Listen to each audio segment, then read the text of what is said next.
Программа, келечек программасычы. Негизи космополитический программа мендечи. То есть все едины, все одинаковы. То есть адам канына, жанына, деген религиясына карабай баары бир. Адамдар бир, религия бир деген мен өзүм дүйнөм. Мен ошону азыр адамдар бирикпесе, адамзат, диндер, адамдар, улуттар бирикпесе крах. Земляда крах болуп турат. Аламда ушундай андай бөлүнүү жок экен да.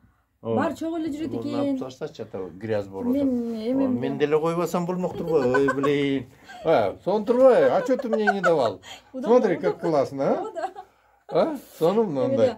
Асманда, аламда пайгамбарлар бөлүнбөй эле чогуу эле жүрүшөт экен. Бөлүнүү жок. Бөлүнүү жок экен. Анан ошол нерсени дин деген жок экен. Бир эле Кудайга баш ийишет экен.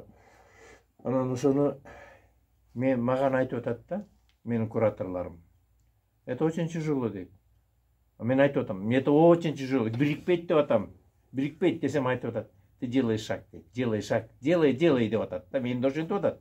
Анан ошону ачып мен азыр улуттардын биздин диндердин кагылышуусун жокко чыгарайын деп атам. Биздин теңир менен кыргызчылык, христиан. Мен үч динди тең өткөм да. Я тебе рассказывал. Христианды өттүм, кришнаит болдум, ислам болдум дегенде үч динди ичинен өтпөдүм. Не то что поверхностно окуган жокмун. Ичинен өткөм. Ошондуктан бул диндердин баарынын өзүнүн орду бар экенин, мынандай сонун орду бар экенин, адамдар ошону ошолордун баары биригиш керек экен. Адамзат азыр акыл менен келип бирикпесе, жер жарылган турат. Ошо эки эле жол бар. Или выберешь вот это, или крах тебе, черт твоей матери дегендей. Бұл жер қанша жолы топон су қаптаған, қанша жолы зілзада таш торына түшкөн.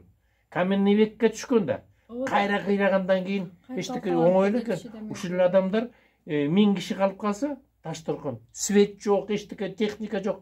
Таш торылы болып қалады. Ешкім менен сүйлөшүп. Қайра электричествоң жоқ, момдай светің жоқ, анан таштан от жағып қаласың. Слишком долго не надо.